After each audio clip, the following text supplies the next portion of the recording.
We have a problem. I ate a bit more than that. I think tonight is gonna be bad. I binged again.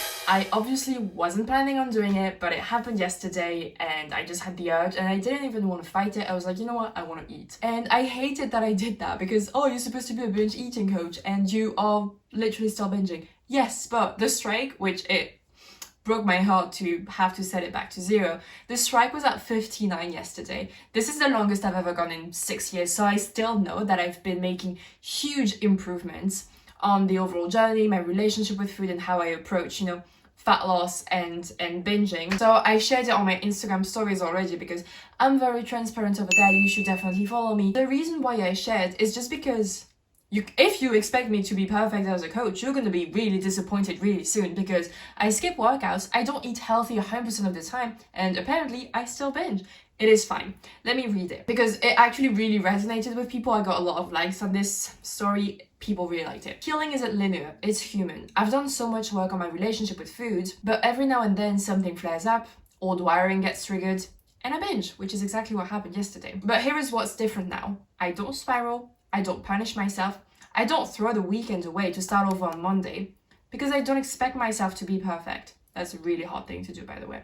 And I'll always share the rough stuff, not because I need sympathy, but because I want to give you and my clients permission to be human too. If I don't dramatize the binge, if I respond with curiosity instead of shame, if I keep showing up for myself with compassion and honesty, then I model something for you. That one binge doesn't ruin your progress, that being imperfect doesn't make you unworthy, and that you don't have to hide to heal. Healing is messy, it's layered, and it's okay if it's not always clean. You're allowed to keep going, even when it's not perfect, because it never will be.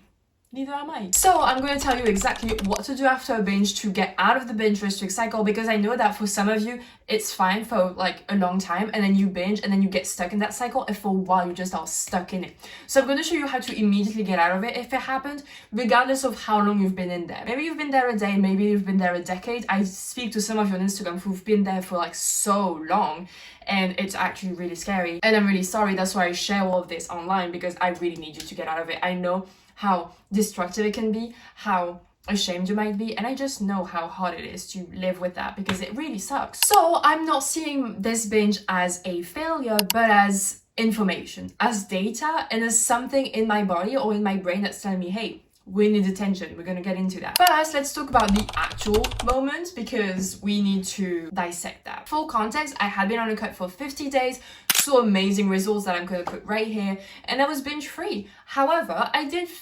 feel throughout the journey some urges, right? And I got really good at waiting them out and sort of riding the waves without actually giving in. But I felt like it was taking a little bit too much of my mental space, right? So I decided, you know what, let me take a break from the cut. I'm just going to count at maintenance now, track at maintenance, and that's going to be nice. And it is actually really nice. And there are a lot of reasons as to why. I'm going to make a video about, the overall cutting break thing. But yesterday, I felt very frustrated. I was tired, and I think I just got hungry. And I had the thought, you know what, let me see what happens if I eat like whatever I want. And the moment I thought about that, I was like, oh, I really want to binge. And the fact that I got that curiosity at first of, I wonder how much my body actually wants, knowing that when you've been in a cut for a while, your ghrelin hormones increases and your leptin decreases, therefore you're hungrier and less satisfied. So the fact that I had that legitimized the binge, and I just did. It was like 4 or 5 p.m. I got downstairs and there was no one yet. So, well, my dad was watching TV, but he wasn't really like in the kitchen, obviously. So I was trying not to make too much noise. I got a few like food items, ate them really quick. I got like some bread and peanut butter and stuff like that. And then I got back upstairs to eat the whole thing, right? And I got back downstairs hoping that I could get some more because I really needed that like to eat. And then my mom was in the kitchen, so I was kind of pissed, and I was like, well, I guess I go back upstairs. And I just pretended like, oh, let me refill my water bottle. Bullshit. Anyways, I got back upstairs and I was pissed. I was like, okay, we've got like 1 hour and a half to wait until I can like actually have dinner and then binge, because it would be just like my brother and I knew that there was like bread, and I was like, oh, I'm gonna eat that and say it's my cheat day, so it's not gonna question anything. So I did that, and I had like, I'm gonna put it right here, I put what I had. And I know that I ate a lot of bread, like at least half a baguette just myself. And I had cheese with it and like ham and stuff like that. So I had that, and then I needed dessert. So I figured, okay, let's go a bit crazy. I actually had, that's something that I'm gonna make, just a healthier version of it. I had some type of peanut butter mug cake with ice cream. It was really good, and I know it's not that difficult to make it healthier. A lot of peanut butter. I just have to add like some oat and some protein powder, maybe some yogurt as well, or some milk. Honestly, it wasn't that unhealthy. It was just like the quantity of like all the food I ate. I felt obviously really sick. And I went to bed. I obviously couldn't sleep. Fun fact, and you will, let me show you. You will have less of a good sleep, if that was even English. Your sleep is gonna be less deep after a binge because your body is so focused on digestion that you just don't sleep really well. So today I woke up like kind of tired. Now, one thing to realize is, I know I'm a coach, I know I'm supposed to have it all figured out together, but I didn't binge because I was weak. I had something inside, and I have figured out a few things that are gonna help me not binge anymore. I think that I actually went a bit too deep into the calorie deficit because I really want to be below 70, and I'm like, oh, I want to challenge myself, which is true.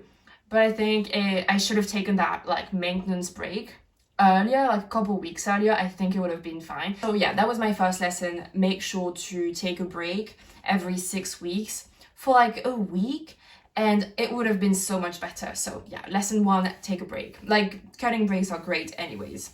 Lesson 2 is, I think that because I was in such a big deficit, right, I wanted to choose food items that were going to be filling and that would be like nutrient dense, right? Because it's like I didn't have that much to waste.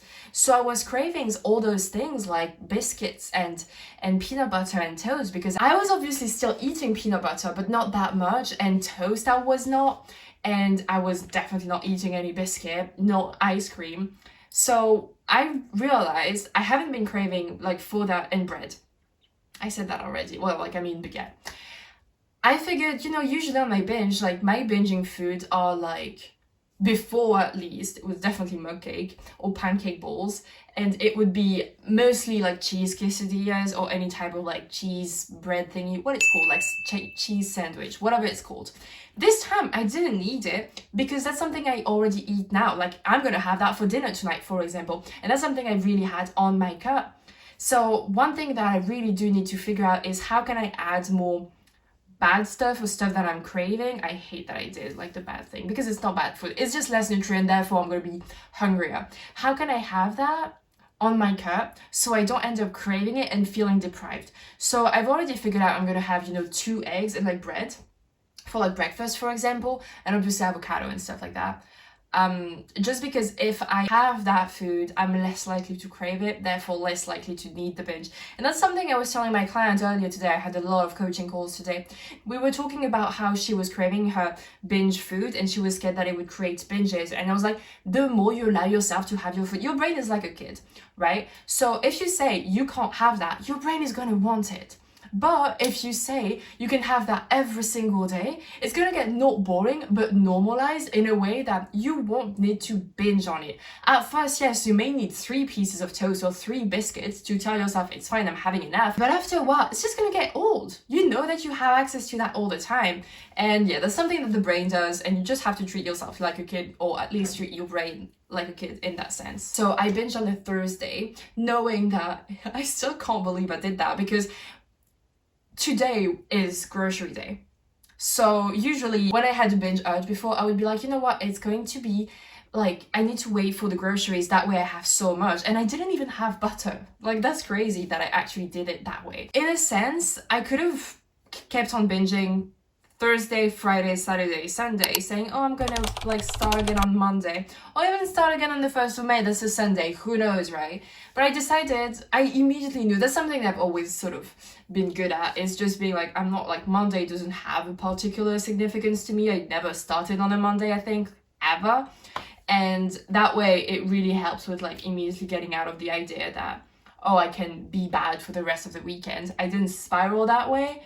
So that's always good, but that's something that you need to know. Okay, let's get into the day after, the protocol, because that's something that's going to help you the most. First, Do not weigh yourself. The only reason why I did it is to show you guys and to share it, because I don't want you guys to feel like I'm making up anything, or that, you know, I'm not being fully transparent with what's going on. And the best way is to just share my weight, even if it was like 2 kilos heavier, as well as to explain all those things that were happening in my body after a binge, and explaining, okay, this is not fat that you gain. Okay, let's be clear right now. You did not gain fat overnight. I did not gain a single pound, a single ounce of fat overnight, because, for example, I was really hot last night, and that's because your body has more energy after a binge to deal with, therefore it's going to convert it into heat. So a lot of the extra calories are going to be converted into heat, and you might have a bit more energy. For example, today I went for a run and it went really well, and I think part of it is because I had more food. It's going to, you know, refill the glycogen store, which had been depleted for like 7-8 weeks for me. So all good things. And I feel like some of you might eat stuff with like higher salt content, and salt actually holds on to water. Therefore, you're gonna have more water retention. And in fact, I'm a bit more fluffy today. Fluffier. But you also eat more carbs, let's be honest. Who binges on protein, for example? It's very unlikely, unless that's all you have. Carbs, like 1 gram of carbs holds on to 4 grams of water, more water retention, and obviously you have more food in the stomach, therefore food weight. So when you, if you weight yourself the next day, it is not going to be fat. You cannot gain fat overnight. Even if you do, well, but that's the calorie thing. Yes, no, it doesn't, no, because if it's overnight, just like you can't lose weight overnight, lose fat overnight, you can't gain fat overnight. So let's clear that up right now. The only reason I weighed myself was to show you what happened, but you did not gain fat. Unless you do that for like, obviously, weeks on end or even days, yeah, sure, maybe. But if you do it just for one night, it's not going to do anything. Even a weekend, I really doubt that you would put on any type of fat. Drink some water. First thing is drink some water, because you've eaten a lot and it might have dehydrating, I don't know how to say that, but it will do you good, help flush the toxins and all of that. Don't drink water right after a binge, just because I feel like it will, and I know it would do that for me. Like yesterday I was really thirsty, but I knew that I would have thrown up if I were to drink on top of eating. Like that was not happening. So drink water, make sure you're really hydrating well enough. I've had 2 of these and 2 big cup of tea, and I think that's it. But that's good. Like my cup of teas are like very big.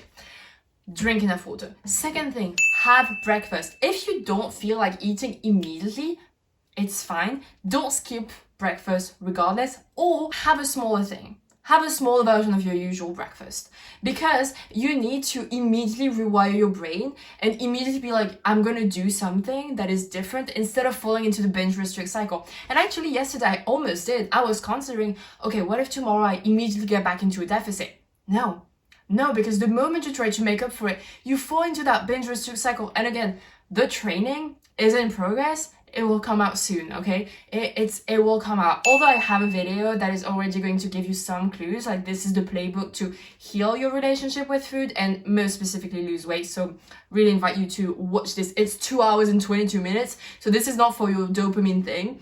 There is a lot going on there. Skipping meals is just going to re-trigger the restriction thing and just keeps you in the binge restricted loop. So do not restrict. Have breakfast, protein, fat, fibers, carbs. Just have breakfast. Or even a smaller version of it. Speaking of, restriction, don't restrict to compensate the next day. After a binge, you're often hungrier. I'm not gonna get into the science, that's just a fact. So just don't track, let yourself eat. That's how I would actually approach it. The first time I actually decided, you know what, I'm not a binge person anymore. This is what I did. I did not track for a while. And I was just letting myself eat, knowing that it's okay. I would rather gain a little bit of weight now.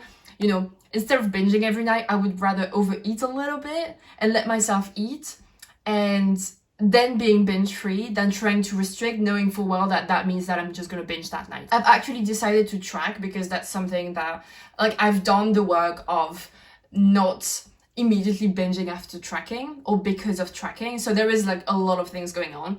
But yeah, just let yourself eat. If you were one of my clients tell me I just binged, I would have you like just eat whatever. And then I'm a bit more experienced now, I feel like I can track at maintenance. I've done the full work on healing my relationship with like tracking that I can track without it triggering a binge. And I haven't felt like binging today at all. I've eaten like a lot of food, and I actually struggled to, I mean, tonight I don't know what I'm gonna eat yet, but I have 854 calories left, so that's really nice. Anyways, don't restrict or compensate because you didn't gain fat overnight, and it's just gonna keep you more stuck in the binge restrict cycle. Next step, I don't know, I feel like it's 4. Move as planned. I went for a long run. I don't know if I really recommend it. I mean, I did it early, so if I had waited a little bit longer, but I'm a morning workout type of girl, it would have been fine. Move as planned, or reduce a little bit the movement if you really feel sick. I felt okay. Honestly, it was a great run. It will make you feel better about yourself, help sort of use that extra energy. Honestly, it's just going to be like, go for a walk. If you don't know what to do, just go for a walk. Okay, number 5. Reflect on what happened. Don't like blame yourself for it. Don't feel guilty. I know it's easier said than done. I don't really feel necessarily guilty because I've really been able to use like all the lessons and see like, oh, this is how I can improve. Reflect on what happened and how can you do better to avoid the binges. I've just given you like what I've done and what I'm going to implement. You know, the making sure I eat maybe a little bit more, or that I do more cut breaks. Or actually 3 feed days. I haven't fully decided. I have the weekend to decide. We'll see. But figuring out what happened and what was the need, because maybe it was actually, you know, restriction, so that's something to fix, or maybe it was a bit more emotionally something that happened that you need to figure out, okay, we need a new coping mechanism for that. And, you know, step 6, after having had a normal day of eating, some movement, trying to reflect on what happened, sleep. Well, I'm gonna go to bed really early tonight because I'm tired. I don't know if you can tell.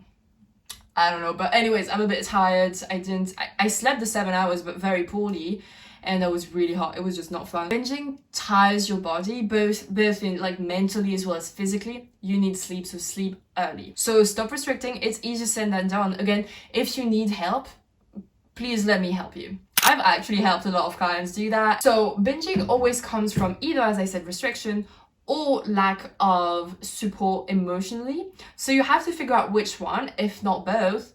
And I know that for me was that. I mean, no, it was definitely because I had been restricting for too long. I think I needed to do that, to take that break way earlier. Or from like an emotional problem. Maybe you're stressed, maybe you're angry, maybe you're frustrated, whatever it may be. You need to figure out what was going on. What can you do to avoid that?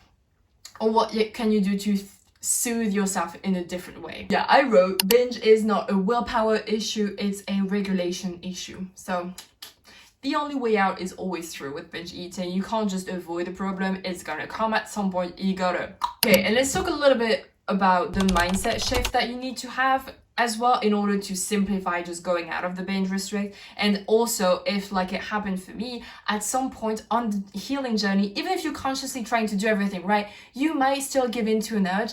It's fine. You're never starting back from square one. You're always starting from experience, no matter what it feels.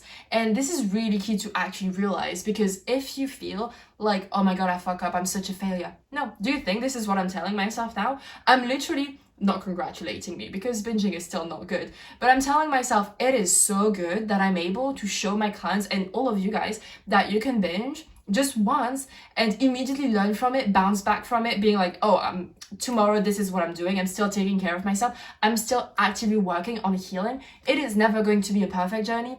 Was I expecting to binge the first time I decided, I flipped the switch? I don't want to say that I was expecting it. I was expecting the urges. I was hoping I would never do it again. But still, I knew that it wasn't going to be linear and that it might happen in the future like it did today. And maybe I will again in 2 months. But honestly, if I can go from binging, every single night to 6 times per year, it is fine. It is okay. Fine by me. So yeah, it's all about really being compassionate with yourself and knowing that if you fall back into, the only reason why you fell back into the cycle is because at some point you were out of it. So that's what you have to tell yourself and realize, okay, at some point I was out of it, meaning that one, I can get out of it again, and that it was actually progress. It's never going to be perfect. When you expect perfection from yourself, this is when you stay stuck in that binge restrict. And even in the binge thing anyways, on its own, regardless of what led to the binge in the first place, because you're going to figure out, I'm supposed to be perfect. I'm supposed to never binge again. Or if I binge, I'm just fucked. No, you're never going to be perfect. And maybe, I'm hoping that at some point I will never ever binge, but it's just been 2 months. Of course, after 6 years of like struggling with it, of course it was going to be a bumpy journey. So I'm still gonna focus on consistency. My goal now is to go 60 days since the last one was 59, and I'll like get you on the journey as always. But if this is you, it's okay. Honestly, it's fine. I would highly suggest that you message me on Instagram because I've been talking to a lot of you and I really like it. It makes me really sad but also really happy to actually be able to help so many of you and talk to so many of you about the journey and how I can help. So yeah, either book a call or reach out on Instagram. You know, I love talking to you guys. And just know that you're not alone. There is a lot. It was actually really weird speaking of that because I don't talk to anyone about it. No, I don't talk to anyone except all of you guys, which is interesting. It was really weird because when I shared it in my stories, I know that my brothers and my boyfriend looks at my stories. Neither made any type of comment, either like in real life or by message saying like anything. I think they sort of know that if I wanted help, because that's how I function, I would have reached out to them being like, okay, this happened, can we talk about it? So that's really nice, but it's also really weird because like I feel so much more comfortable telling all of you guys about it than I feel comfortable telling my brother and my boyfriend about it. But anyways, you are never alone. You are not alone. Even if you feel alone, please reach out to anyone. Also, binges do not define you, but what you do next does. Speaking of that, it actually felt like a test because the way that I would have reacted before versus now is very different, both in terms of like the binge in itself, as well as, you know, the next day what I would usually have done would be like to restrict a bit more and try to make up for it and fast and all of that, versus today, which was like, okay, let's like unpack everything but still pretend that nothing happened. It was interesting, and I'm really glad I've made like huge progress in that way and in that sense, and that's amazing. That's the end of this video. It's kind of a long one, isn't it? Yeah. Hopefully I made sense because I didn't have, as always, I've stopped writing scripts for the most part, unless I do very like scientific type of videos. I don't write scripts because I feel it's way more natural, and I'm a yapper anyways. At least when it comes to that, I could talk about it for like ever. So yeah, if you like, subscribe, comment, share, all that good stuff. Book a free call. If you need help, please let me help you. It breaks my heart to see so many women struggling on their own. You don't have to do this alone. I'll see you in the next one. Bye.